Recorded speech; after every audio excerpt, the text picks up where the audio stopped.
Bien-aimés dans le Seigneur, je vous salue au nom de notre Seigneur Jésus-Christ, l'unique grand maître que nous avons.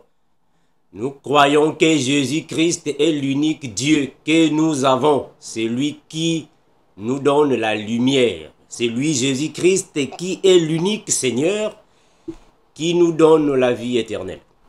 Merci à tous les amoureux de l'évangile de Christ, les frères et les sœurs, vous qui aimez l'évangile de Jésus-Christ que nous prêchons autour du monde. Que le Seigneur vous fortifie, que l'unique Dieu et créateur de toutes choses, Jésus-Christ, sanctifie vos vies et vous donne la compréhension de sa parole. Mes bien-aimés, je suis en train de continuer avec cette série. La série Éclaircissement biblique. Cette série a pour objectif d'éclairer quelques points, quelques versets bibliques dont nous avons autrefois mal compris.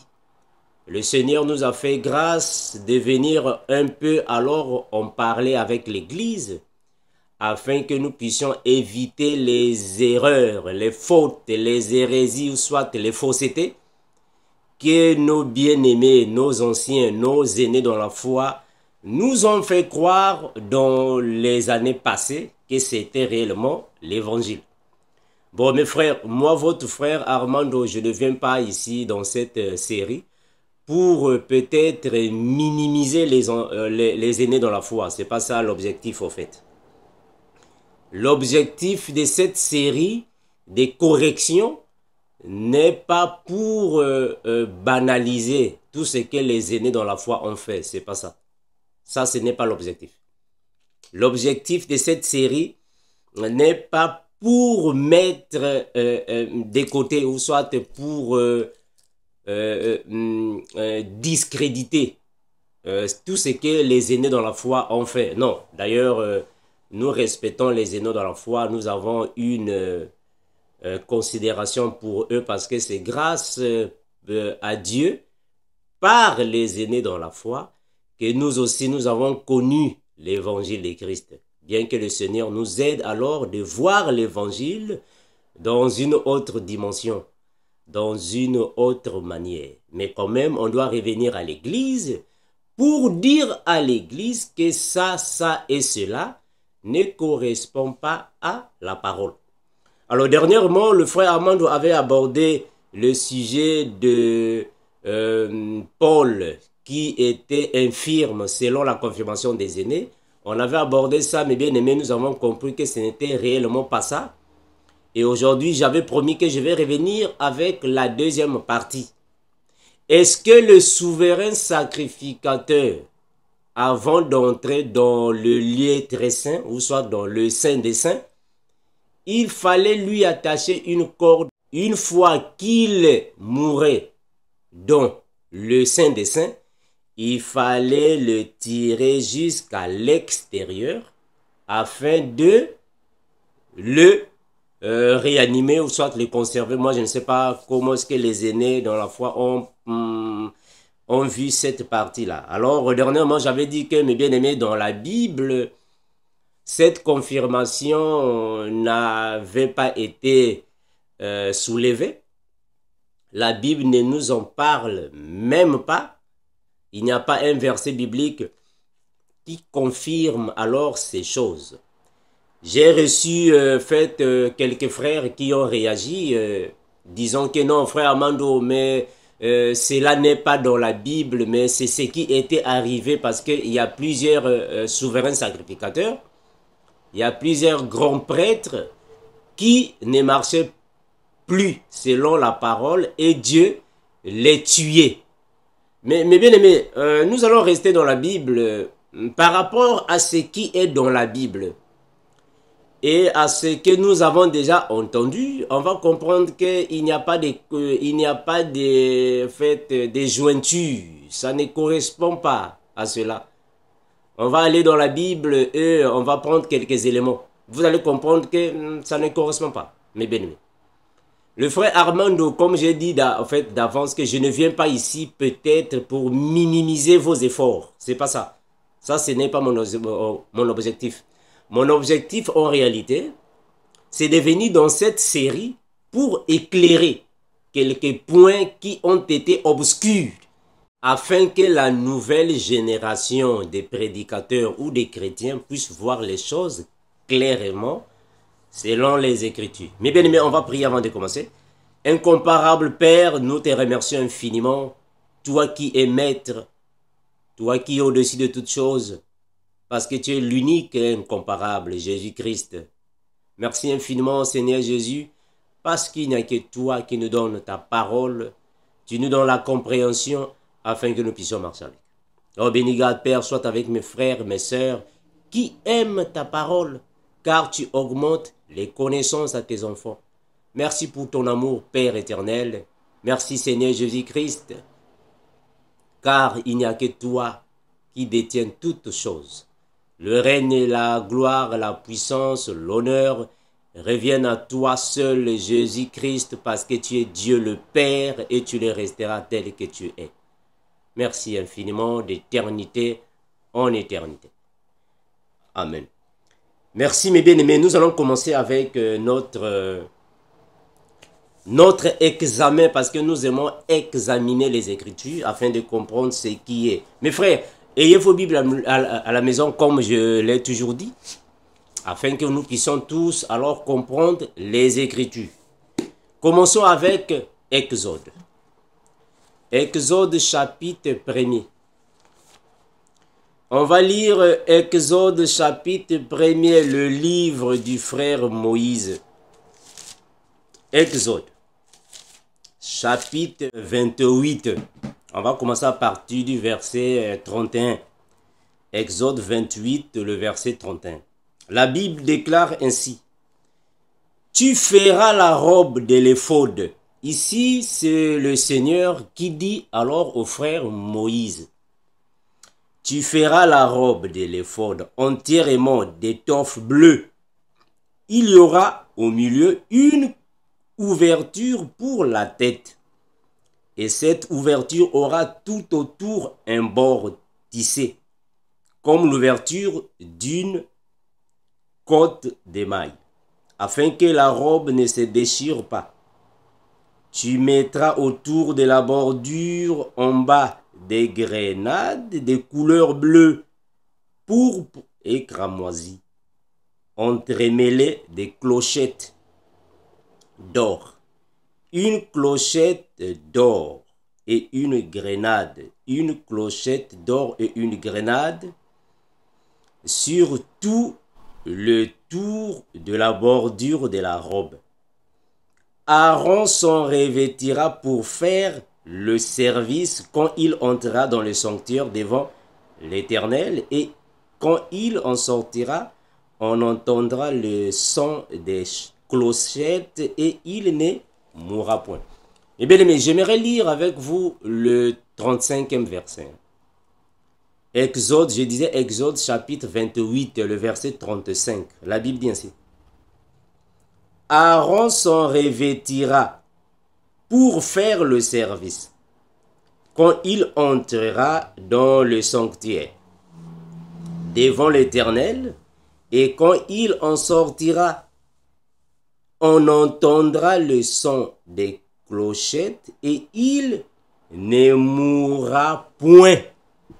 Mais bien aimés, regardons ce que la Bible dit ici. C'est-à-dire que la Bible nous confirme que Moïse, une fois arrivé avec les enfants d'Israël dans le désert, il fallait qu'il puisse alors reproduire le tabernacle et les ustensiles et les éléments du tabernacle selon le modèle qu'il avait vu sur la montagne. Donc le tabernacle que Dieu a prescrit à Moïse d'établir sur la terre n'était que la copie du tabernacle céleste. Alors Dieu a dit à Moïse, il a donné à Moïse les éléments qui devraient être dans le tabernacle, y compris les vêtements du souverain sacrificateur et les sacrificateurs. Mais nous comprenons que le frère Aaron était l'unique qui pouvait avoir accès dans le Saint des Saints, parce qu'il était souverain sacrificateur. Mais la Bible, dans le verset 37, nous confirme que sur la robe, au bord de la robe d'Aaron, la robe bleue, il y avait des grenades ainsi que des clochettes d'or. Attention, ici les grenades signifient les petites boules qui étaient sur la robe. Et des clochettes d'or. Donc nous comprenons que quand Aaron entrait dans le Saint des Saints, il y avait alors une cérémonie à faire, c'est-à-dire qu'il y avait des éléments qu'il devait d'abord faire avant d'y entrer. Je voulais dire que il y avait des conditions à remplir pour Aaron avant d'y accéder. Et c'était alors les clochettes d'or qui signalaient tous les mouvements que Aaron faisait dans le temple ou dans le Saint des Saints. C'est-à-dire que quand Aaron se mouvait, alors les clochettes aussi étaient en train d'accompagner le mouvement d'Aaron. Bells of gold between them round about, a golden bell and a pomegranate, a golden bell and a pomegranate upon the hem of the robe round about. And it shall be upon Aaron to minister, and his sound shall be heard when he goeth in unto the holy place before the Lord, and when he cometh out, that he die not. Le frère Aaron était l'unique qui pouvait avoir accès dans le Saint des Saints, parce qu'il était souverain sacrificateur. Sur la robe, au bord de la robe d'Aaron, la robe bleue, il y avait des grenades ainsi que des clochettes d'or. Attention, ici les grenades signifient les petites boules qui étaient sur la robe. Et des clochettes d'or. Donc nous comprenons que quand Aaron entrait dans le Saint des Saints, il y avait alors une cérémonie à faire, c'est-à-dire qu'il y avait des éléments qu'il devait d'abord faire avant d'y entrer. Je voulais dire que il y avait des conditions à remplir pour Aaron avant d'y accéder. Et c'était alors les clochettes d'or qui signalaient tous les mouvements que Aaron faisait dans le temple ou dans le Saint des Saints. C'est-à-dire que quand Aaron se mouvait, alors les clochettes aussi étaient en train d'accompagner le mouvement d'Aaron. C'est ce qui causait alors à Aaron de donner un signal à ceux qui étaient à l'extérieur qu'il était réellement en vie. Parce que dans le Saint des Saints, il n'y avait pas moyen que Aaron puisse y mourir. Il n'y a pas moyen qu'il meure dans le Saint des Saints. Parce que nous allons comprendre que avant d'entrer dans le Saint des Saints, il y avait quelques pratiques à faire. Il fallait que Aaron se lave les pieds et les mains. Il fallait que Aaron ne puisse pas boire, prendre du vin.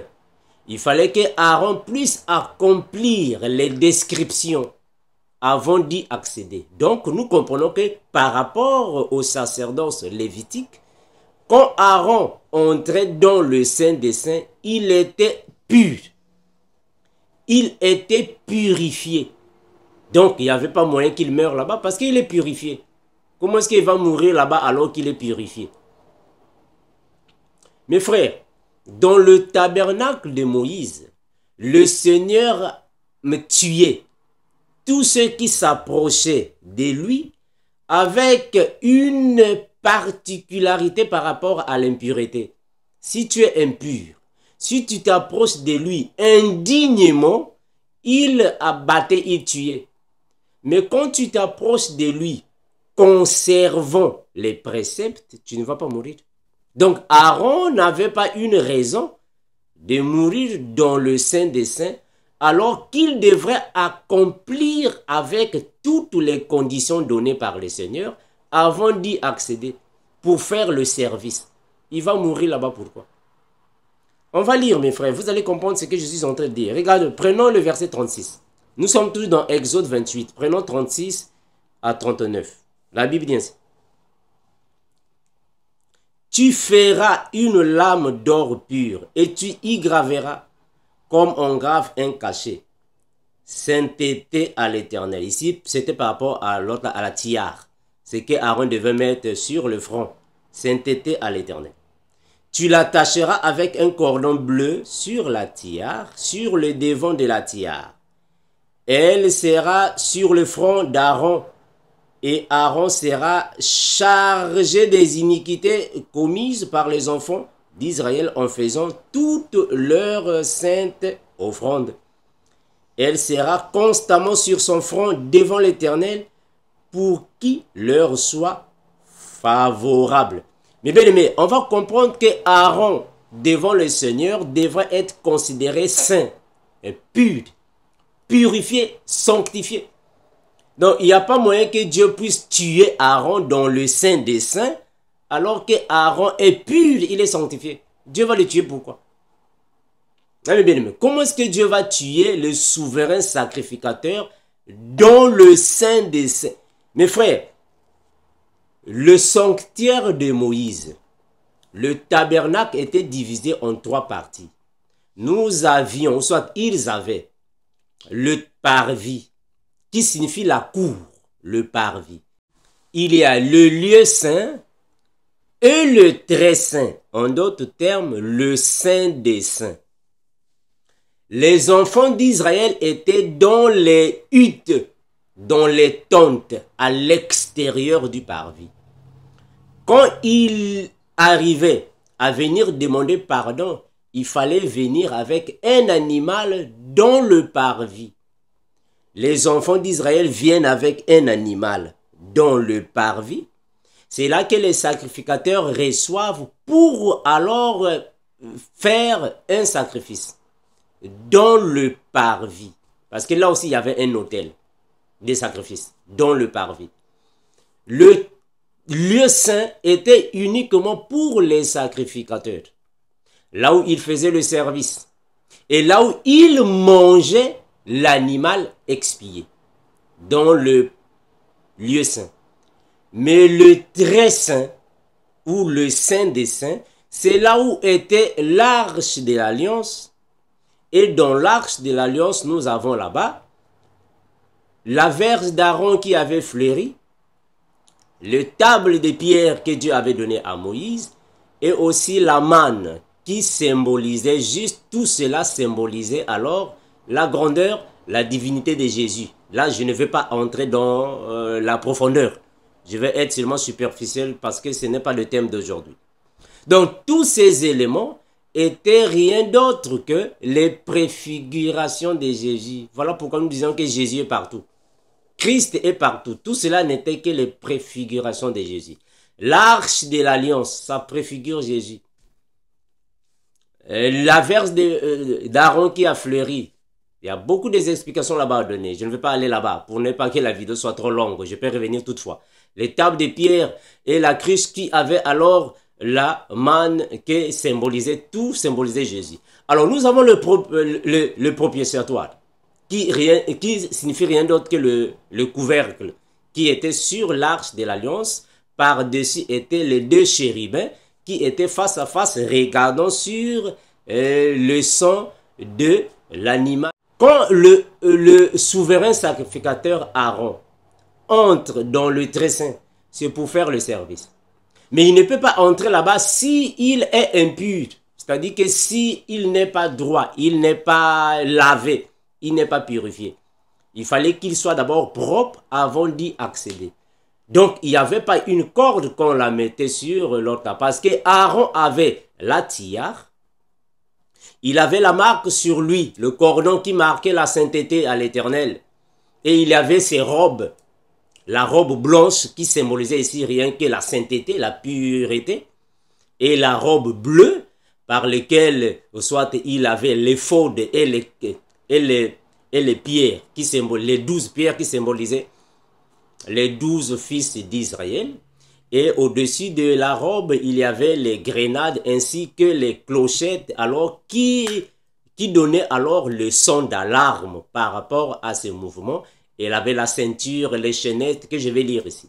Donc nous ne voyons pas là où la Bible nous confirme qu'il y avait une corde attachée sur le pied de l'autre a dit souverain sacrificateur, les grands prêtres. On ne voit pas ça. Vraiment, on ne voit pas ça.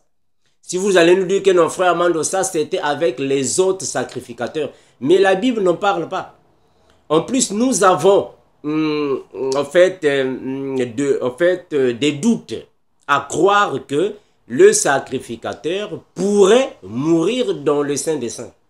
Parce que c'est ce que nous dit le verset 35. Exode 28, le verset 35. C'est ce qu'on nous dit ici. Regardez.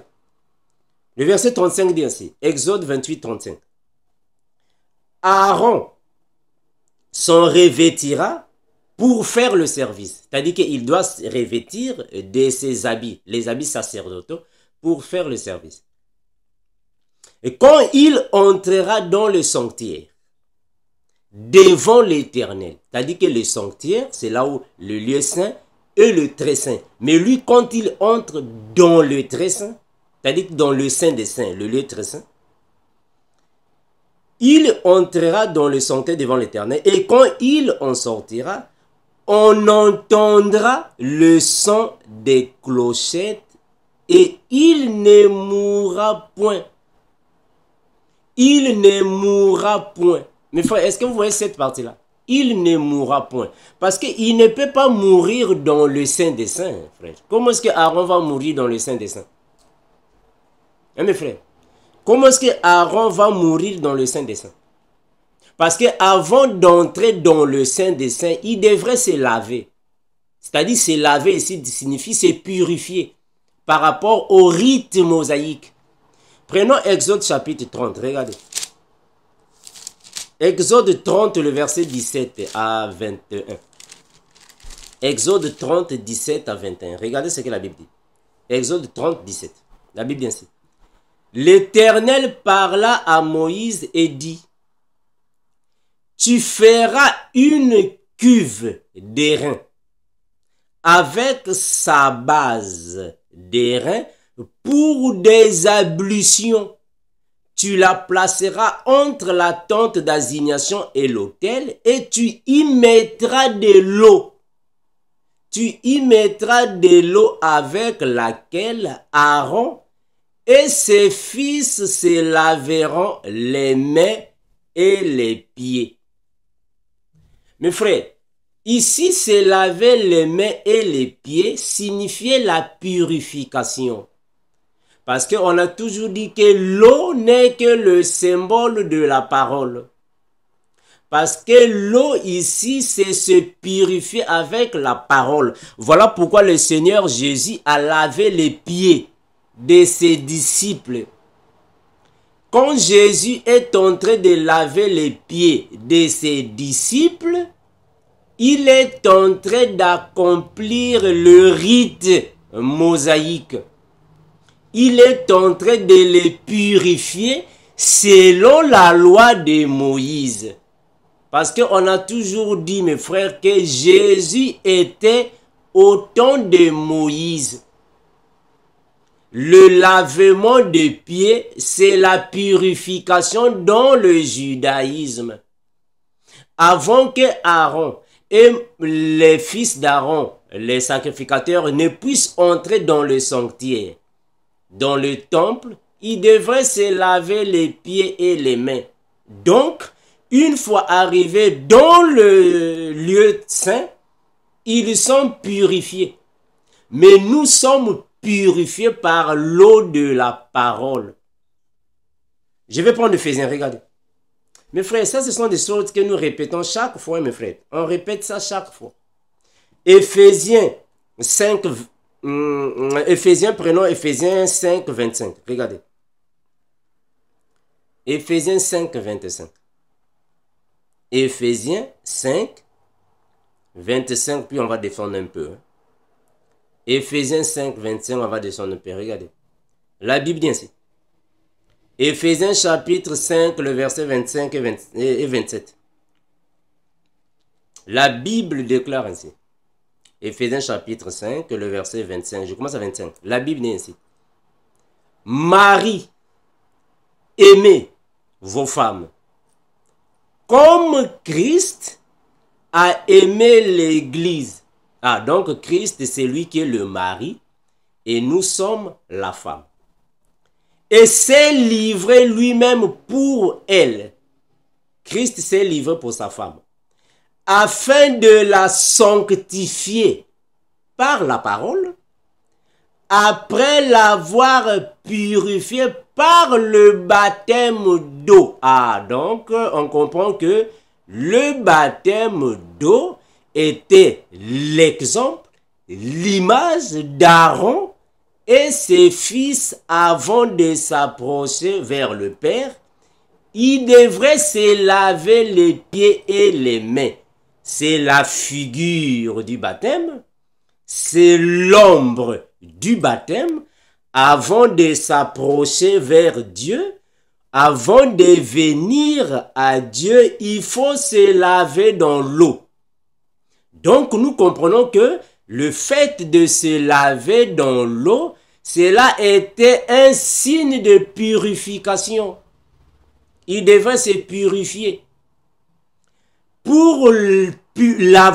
Après l'avoir purifié par l'eau, par le baptême d'eau, afin de faire paraître devant lui cette église glorieuse, sans tache, ni ride, ni rien de semblable, mais sainte et irrépréhensible. Ah, voilà. Donc ici, nous comprenons que Aaron et ses fils, avant d'entrer dans le sanctuaire, avant de venir auprès ou devant le Seigneur, ils devraient se laver les pieds et les mains afin qu'ils viennent devant le Seigneur sans tache, ni ride, irrépréhensible. Voilà pourquoi Aaron, avant d'entrer dans le Saint des Saints, il devrait se laver. Quand il entre dans le Saint des Saints, il est pur, il est parfait, il est purifié, il est sanctifié selon le rite de Moïse. Maintenant, comment est-ce que Dieu va le tuer dans le très saint, dans le Saint des Saints, alors qu'il est purifié? Ah, mes frères, comment est-ce que vous allez m'expliquer ça? Je vais prendre la version Good News Translation. Éphésiens 5, 25. Éphésiens 5, 25. Éphésiens 5, 25 à 27. Regardez ce que la Bible dit ici. Éphésiens 5, 25 à 27. La Bible déclare ainsi. Marie, aimez vos femmes tout comme Christ a aimé l'Église jusqu'à donner sa vie pour elle. Il a voulu ainsi rendre l'Église digne à Dieu. Après l'avoir purifiée par l'eau et par la parole. Gloire à Jésus. Il a voulu se présenter à lui-même l'Église dans toute sa beauté et pure, sans défaut, sans tache ni ride, ni aucune autre imperfection. Ici, dans Louise II, on vous parle du baptême d'eau. La version Louise II, si vous la suivez, mes frères, vous pouvez vous perdre parfois. La version Louise II vous parle après l'avoir purifié par le baptême d'eau. Moi, je ne sais pas là où Louise II avait eu ça. La version Good News nous dit ainsi. Car le mari... Non, on va prendre... je prends 25. Marie, aimez vos femmes tout comme le Christ a aimé l'Église jusqu'à donner sa vie pour elle. Il a voulu ainsi rendre l'Église digne d'être à Dieu après l'avoir purifiée par l'eau et par la parole. Je vais prendre une autre version. Une autre version afin que nous puissions comprendre, mes bien-aimés. Je prends la version Louise Segond 21. Éphésiens 5. Mes frères, ici, je suis en train de démontrer que Aaron, avant d'entrer dans le Saint des Saints, il devrait se laver les mains, les pieds, dans l'eau, ce qui signifiait la purification. Donc, une fois que Aaron est dans le Saint des Saints, il est purifié. Il est sans tache, ni ride, irrépréhensible. Comment est-ce que Dieu va le tuer? Dieu va le tuer pourquoi? Mes frères, vous ne voyez pas qu'il n'y a pas de sens? Comment est-ce que Dieu va tuer le souverain sacrificateur purifié et dans le Saint des Saints? Non, frère. Depuis que la Bible a commencé, jusqu'à Apocalypse, il n'y a aucun souverain sacrificateur qui a été tué, ou soit qui est mort dans le Saint des Saints. Je pèse là-bas. Le Saint des Saints. Dans le Saint des Saints. Aucun, frère. Aucun. Même les fils d'Aaron que Dieu a tués, ce n'était pas dans le Saint des Saints. Non, non, non, non, non. Pas dans le Saint des Saints. Dieu a tué les fils d'Aaron, pas dans le Saint des Saints. Dans le sanctuaire. Non, non, non, frère. Pas dans le Saint des Saints. Mes frères, très important. Il faut comprendre ça, c'est très important. Très important. Regardez, je vais prendre Éphésiens. Éphésiens 5. Éphésiens 5, 25, 27. Je suis dans la version Louise Segond 21. Éphésiens 5, 25 à 27. Regardez. Marie, aimez vos femmes, ou votre femme, comme Christ a aimé l'Église. Il s'est donné lui-même pour elle, afin de la conduire à la sainteté. Après l'avoir purifiée et lavée par l'eau de la parole. Mes frères, est-ce que vous me saisissez ce que je dis? Je vais répéter ça. Marie, aimez votre femme comme Christ a aimé l'Église. Il s'est donné lui-même pour elle après ou afin de la conduire à la sainteté après l'avoir purifiée et lavée par l'eau de la parole. L'eau de la parole. L'eau de la parole. Pour faire paraître devant lui cette église glorieuse, sans tache, ni ride, ni rien de semblable, mais sainte et irréprochable. Version Louis Segond 21. Dans Louis Segond, on vous dit par le baptême d'eau. Ah, mes bien-aimés. Mes frères, donc ici nous comprenons que il faut se laver avant d'aller là-bas. Donc il était irréprochable. Bon, mes bien-aimés, puisque la Bible nous confirme que se laver dans l'eau au temps de Moïse, dans le tabernacle, signifiait la purification. Donc, le souverain sacrificateur était irréprochable devant le Seigneur. Maintenant, comment est-ce que Dieu va le tuer alors qu'il est irréprochable? Dans le Saint des Saints. Vous ne voyez pas qu'il n'y a pas de sens, mes frères? Mes bien-aimés. Comment est-ce que Dieu va tuer le souverain sacrificateur dans le lieu très saint alors qu'il est irréprochable? Ça n'a pas de sens, ça ne correspond pas, frère. Ça ne correspond même pas. Mes frères, ça ne correspond pas. Prenons Lévitique. Lévitique, on va prendre... Bon, moi j'aime prendre ces versions qui sont claires parce qu'avec votre Louis II là. Lévitique, on va prendre le chapitre 1er. Lévitique, on va prendre le chapitre premier, regardez. Lévitique, non, Lévitique, le chapitre 10, pardon. Lévitique, chapitre 10. On prend le verset premier. Hein. Lévitique 10, premier.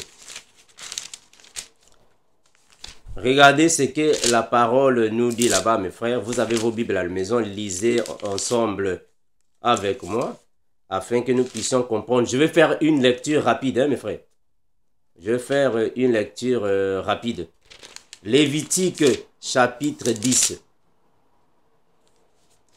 La Bible déclare ainsi. Lévitique 10. La Bible déclare ainsi. Vous voyez, voilà pourquoi parfois nous aimons lire la Bible dans le téléphone parce que c'est rapide. Comme ça nous prend beaucoup de temps. Bon, il y a des frères, des sœurs qui disent, frère Amand, il faut lire dans la Bible, il faut prendre le téléphone. Le problème qu'avec le téléphone, c'est rapide. La Bible, bon, vous savez, l'Internet, soit les vidéos, c'est un problème de temps. Alors, Lévitique, le chapitre 10, le verset 1er. Regardez, la Bible dit ainsi. Nadab et Abihu, deux des fils d'Aaron, prirent chacun sa cassolette et y mirent des braises sur lesquelles ils répandirent du parfum. Ils présentèrent ainsi devant le Seigneur une offrande de parfum profane, non conforme à ce qui leur était prescrit. Une flamme jaillit alors devant le Seigneur et les brûla vifs sur place.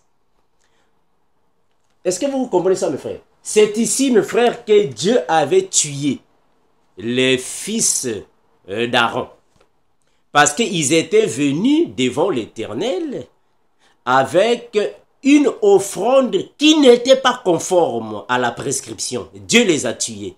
Mais quand Dieu a tué les deux fils d'Aaron dans Lévitique 10, 1, ils n'étaient pas dans le très saint, non, frère. Parce que les sacrificateurs n'avaient pas l'autorisation d'accéder dans le très saint. Le très saint signifie le saint des saints, c'est la même chose. Il n'y a que Aaron qui pouvait y entrer. Voilà pourquoi Dieu a tué les fils d'Aaron. Mais ils n'étaient pas dans le saint des saints. Non, frère, ils étaient dans le lieu saint. Est-ce que vous voyez ça?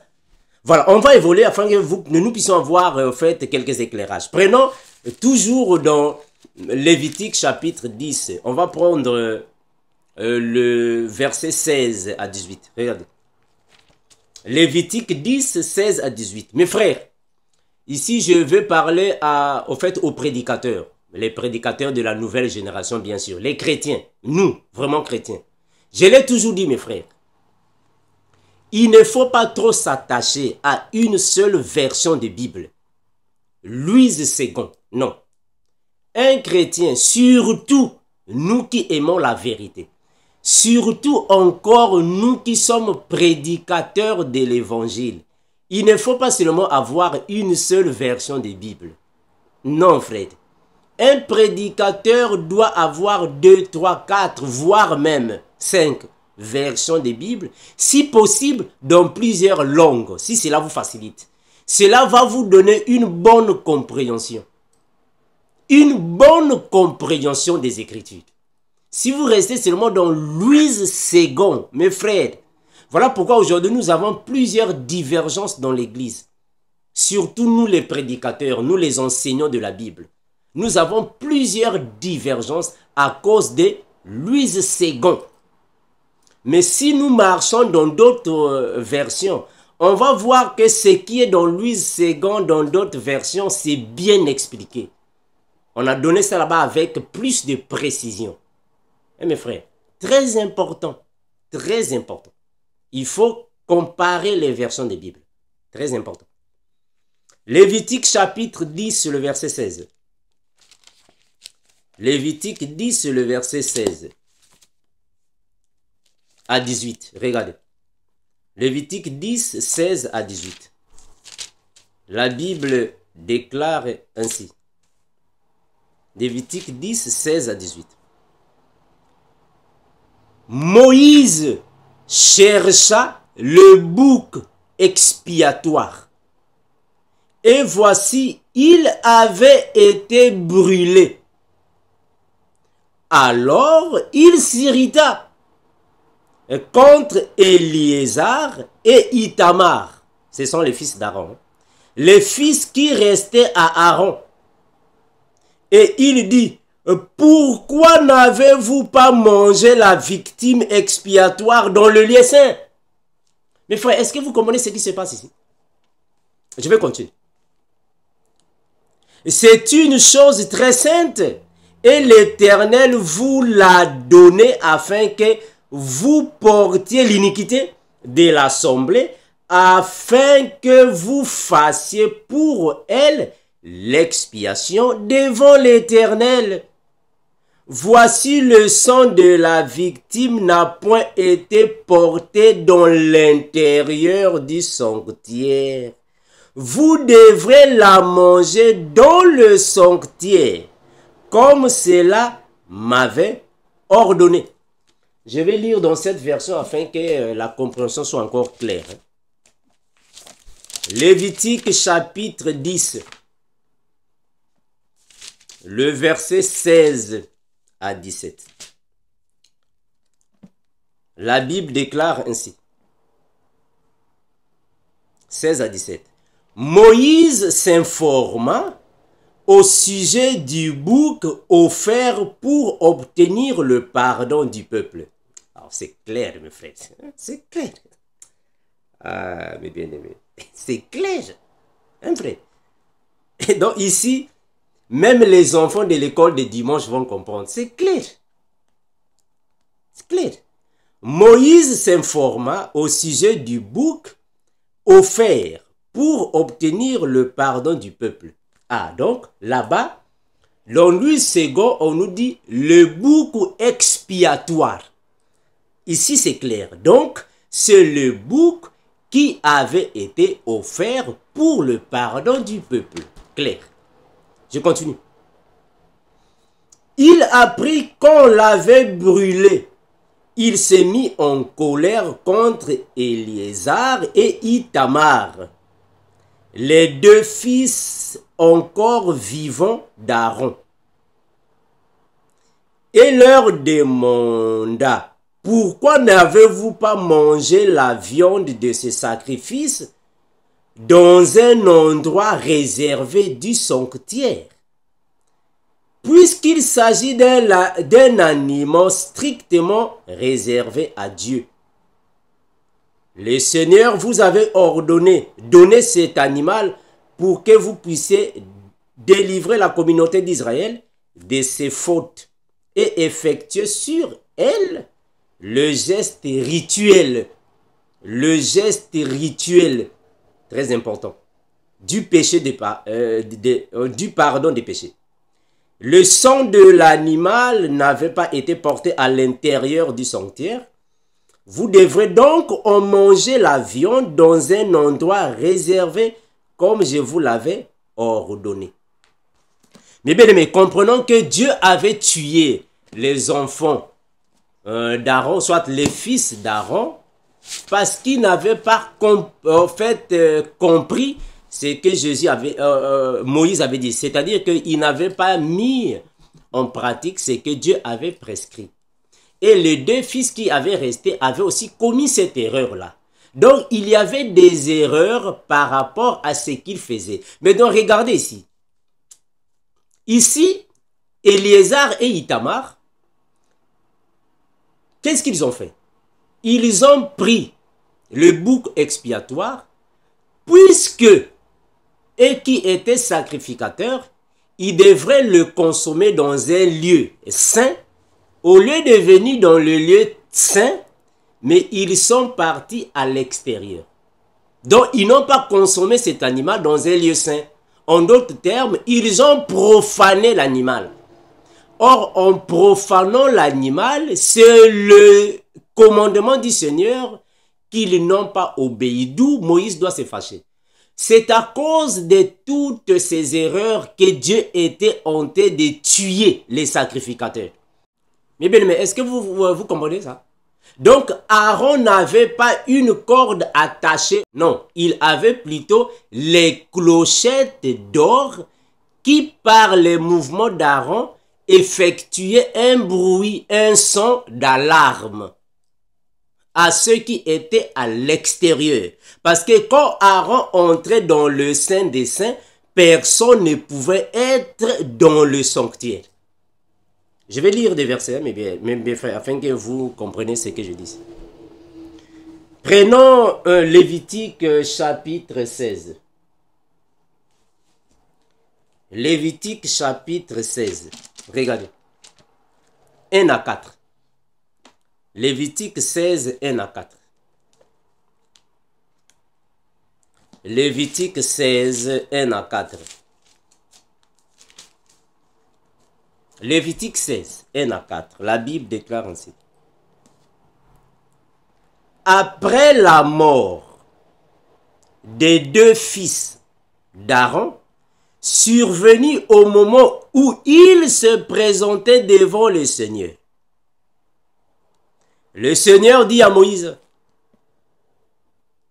ordonne à ton frère Aaron de ne pas franchir à n'importe quel moment le rideau, en d'autres termes le voile, de séparation pour pénétrer dans le lieu très saint. Mes frères, est-ce que vous voyez ce que le Seigneur est en train de dire ici à Aaron?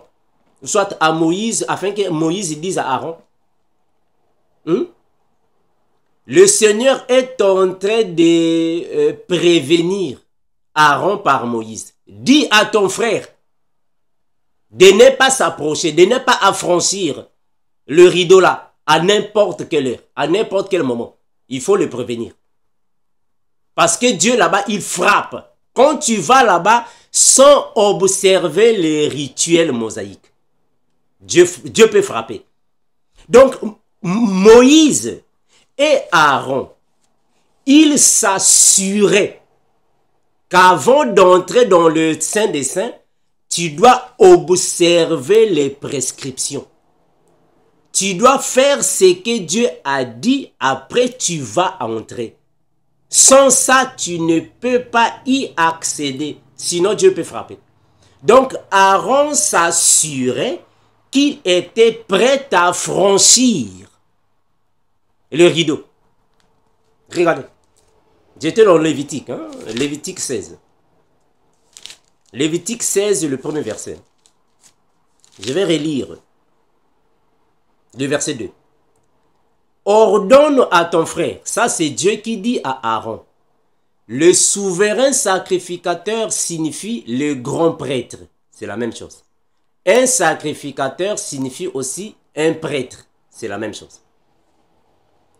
Ordonne à ton frère Aaron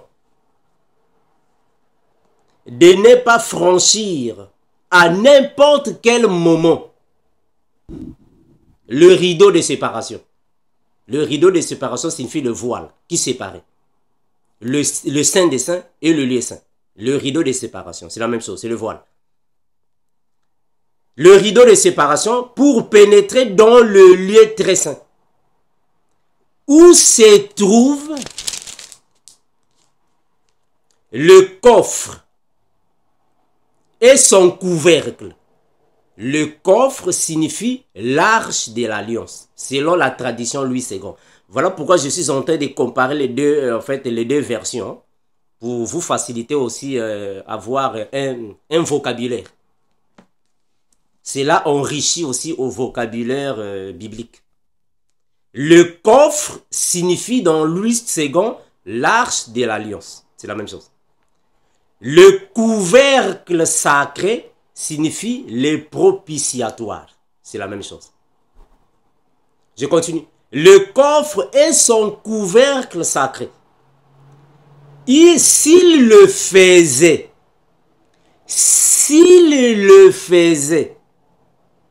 il risquerait de mourir lorsque j'apparais dans la fumée au-dessus du couvercle du coffre. Mes frères, est-ce que vous comprenez ce qu'il dit? Est-ce que vous comprenez ce que le frère Moïse est en train de dire ici? Le frère Moïse est en train de dire que Aaron, avant d'accéder, avant d'affranchir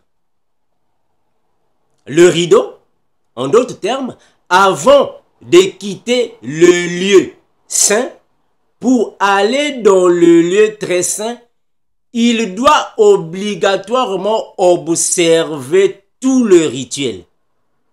S'il n'observait pas le rituel, c'est alors qu'il pourrait mourir là-bas.